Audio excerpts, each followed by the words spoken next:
So in life, there are moments when you stop and ask yourself, how did I get here? Like, why am I standing here? Well, this is definitely one of those moments for me. And I find myself going back to the beginning, back to my roots. I was born to incredible parents, amazing parents who served as doctors in the Indian Army. I was the firstborn. And as far back as I can remember, I made my parents very proud and happy 99% of the time. Okay, slight exaggerations of personal achievements are allowed from time to time, don't you think? My brother was born a few years later, and even then, nothing changed for me. We were both given equal opportunities, and I want to emphasize this. I want to really emphasize this for you because I don't think a lot of people might understand that being equal might seem very normal. But where I come from, India, and a lot of developing countries around the world, more often than not, this is an exception. It's actually a privilege. My first experience of the glaring disparity between boys and girls came at a very, very young age.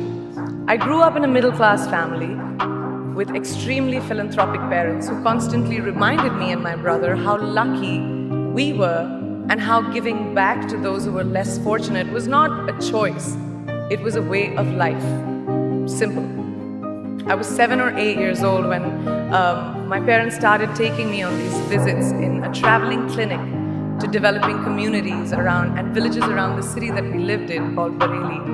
We were packed into this ambulance and my parents would provide free medical care to people who couldn't afford it. My job at the age of 8 was assistant pharmacist. So I would count all the medicines, put them in an envelope and give it out to patients, and I really took my job very seriously. Very seriously. But the more I went on these expeditions, the more I began to notice the simplest things that distinguished a boy from a girl or a man from a woman. For example, girls were pulled out of school when they hit puberty because they were considered ready for marriage and babies. That's 12 and 13, while boys still enjoyed their childhood. Or basic human rights such as healthcare were denied just because they were women. Let's call this whole experience trigger number 1 for me. Fast forward a few years and many, many triggers in between.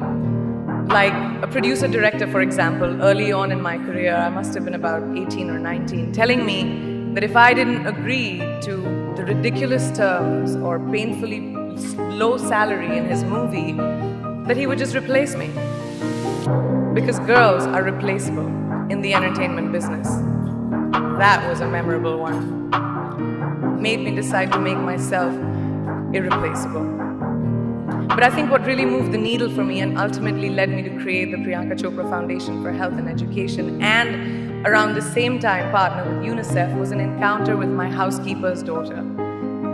About 12 years ago, I came home from set early one day and she was sitting in my library reading a book. And she must have been 8 or 9 years old and I knew she loved reading. So I asked her, I was like, it's a weekday, why aren't you in school? And she said, oh, I don't go to school anymore. So I went and asked her mother and I said, why isn't she in school? And her mom said that her family couldn't afford to send her and her brothers to school, so they chose the boys. The reason, she would eventually get married and it would be a waste of money. I was completely blown. And it shook me to my core. Eventually, I decided to cover the cost of her education so that she could continue to learn, because education is a basic human right.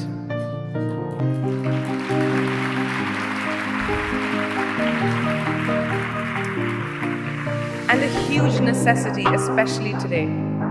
From that point on, I was determined to make a difference in as many children's lives as I could, in whatever big or small way that I could contribute.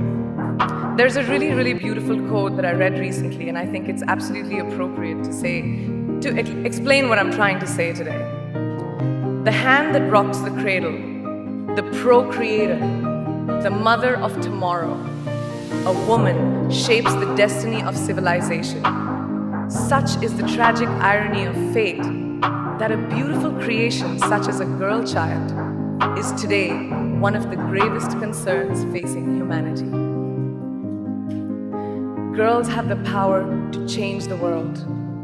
It is a fact, and yet today, girls are more likely than boys never to set foot in a classroom, despite of all the efforts and progress made over the last 2 decades. I'm just going to give you a stat, more than 15 million girls of primary school age will never learn how to read or write, compared to 10 million boys. Primary school, it's the beginning of our future.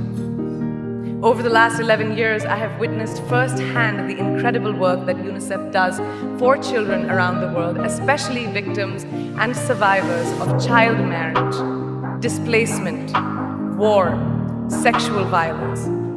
But there is still so much work to do. And for me, that is the fuel to my fire. The reason I am so committed to this cause, and that is where my passion stems from, because I know that a girl's education not just empowers families, but communities and economies. A result of her education, we all do better. It's just as simple as that. As entertainers and influencers sitting in this room, I feel that it's our social responsibility to be a voice for the voiceless, which is why I applaud each and every woman in this room for being such a badass.